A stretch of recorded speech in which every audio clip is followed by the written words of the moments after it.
Hi friends, what's the best place to retire cheap in 2018? Here's my definitive list for the year.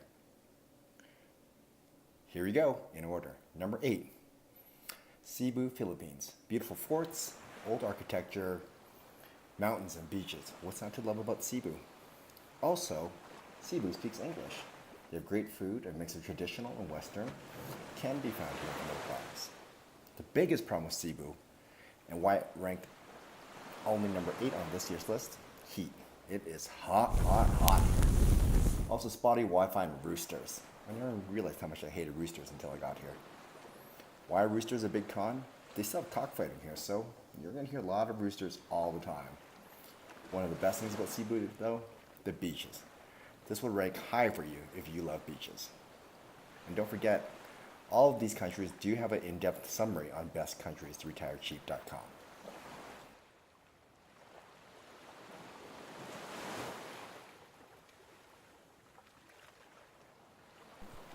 Number 7, Bali, Indonesia. Tranquil beaches and a very diverse culture is why it's number 7 on this year's list. You'll find everything from Australian backpackers to yoga pant wearing hippies residing here. I've been all around the world, and this is one of the most diverse places I have found in the way of culture. The people of Bali are all great, though. Regardless if you like yoga or all you can drink nightclubs, there's a place in this city for you. You'll be able to get fresh fruit shakes for $1 Canadian and big beers for $3. The biggest problem with Bali is that it's full of bugs. I don't think I saw one traveler that was not covered in bug bites. I'd vacation here, but I don't think I'd like to retire here. But I love the banana pancakes on the beach. So good. And definitely worth going for.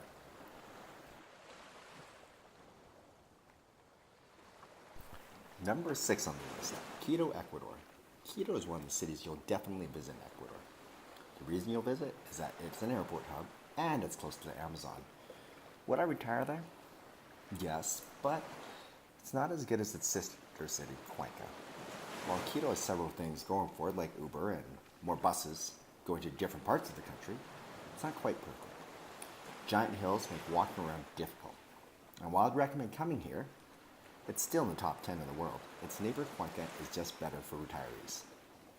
Another problem with Quito is, like most of South America, people don't really speak English. Great healthcare in Ecuador, though, keeps Quito in the mix. Also, as a bonus, if you're staying in Quito, go check out the Blue Door housing. Fantastic place to stay.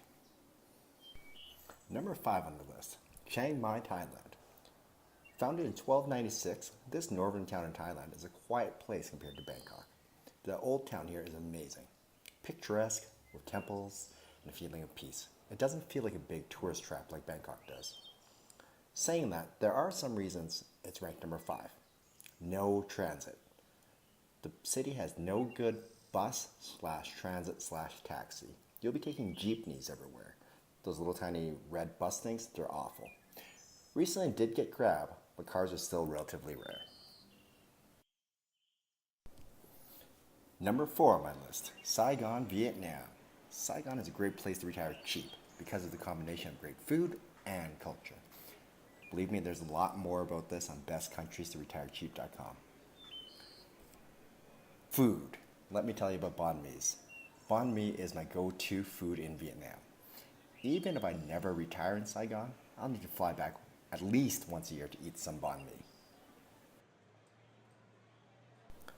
The costs here are great. Coffee, for example, is 17,600 dong. That's $1 Canadian.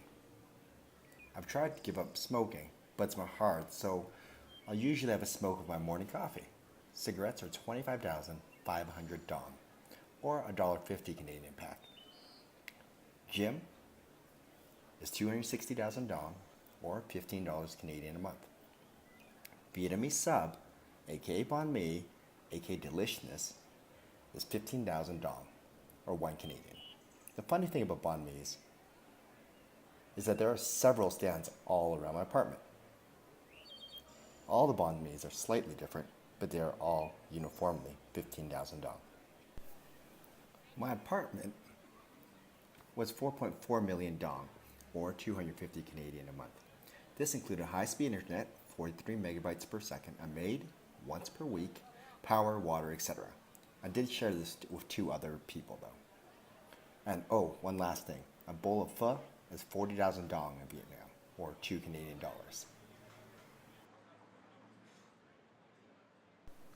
Why did Saigon not rate higher on my best countries to retire cheap list? Heat mainly, and the fact that Grab is really bad there. Also, the visa situation kind of sucks. You have to do paperwork ahead of time to get your visa into Vietnam, and then visa runs are necessary every 3 months. Number 3 on my list, Medellin, Colombia. Ranked number 3, this is my number 1 place to visit, especially if I were to just judge it by its vibrancy and culture. I loved Medellin as soon as I stepped off the plane. The sights, the sounds, and the fact that everyone seems pretty darn nice. I fell in love with Medellin. Medellin is somewhere you definitely want to visit at least once in your life. Saying that, it is only ranked number 3 for a reason.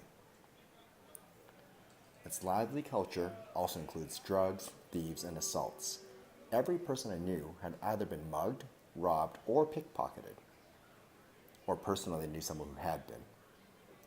I personally had someone try to pickpocket me, and my roommate was robbed at knife point. The safety factor drops this amazing city in Colombia to number 3. Oh, by the way, if you want to hear the hilarious story about how you got mugged, it is on bestcountries-to-retire-cheap.com. Number 2 on my best countries to retire cheap list. Siem Reap, Cambodia, the city of temples. It's got all the charm of Vietnam, and it has 50-cent beers. Food will cost more in Vietnam, but it balances itself out with cheaper beer/cigarettes. A great combination of international food and $3 lunches. This is the only place where I found imported liquor cheaper than it is back home in Canada. That's right. If you've traveled around, you know the price of international booze is always more expensive. In Siem Reap, Jack Daniels is actually 40% cheaper than it is at home in Canada. The only caveat to this is wine. Wine is double the price for no known reason. Siem Reap is small enough to walk around, but if you get sick of walking, there's an abundance of tuk-tuks. Safe, and with great English, this is a great place to retire cheap. Visa on arrival is no problem, and it's super easy to get 6-month extensions. The only reason it didn't make the top spot on my list, hot. It's hot, hot, hot. If you like hot weather, this place should actually move itself up to number 1. Number 1 on my list, and the best place to retire cheap, Cuenca, Ecuador. Oh, Cuenca, I love you. Cuenca contains all the beautiful architecture you would find in Quito, but not filled with giant hills. I found this is a sleepy town, but is big enough to have malls, movie theaters, and gym. I love the fact that you can pretty much walk everywhere here, though. A lot of expats lose weight just because of the constant walking. You'll wake up, go for a walk to the market, get some fresh eggs and vegetables, all for $1 Canadian. Big beers are $1.75, and meals are roughly $2.50 a meal. There's a wide assortment of culture to be found here, but it's not really a party place. Cuenca isn't a place you want to go to for a vacation. There's really not much to do here. It's a place you'll want to go to retire. A strong expat community also makes it an easy place to make friends. Why is it rated so highly then? Just the fact that while it's a sleepy town, it's also peaceful and easy to get to know. I hope this list has been useful to you. It was a lot of fun to make. It's been a big year for me in 2018, and I love travel blogging. Thank you so much for your support. If you have any questions about which countries to retire cheap in, just message me.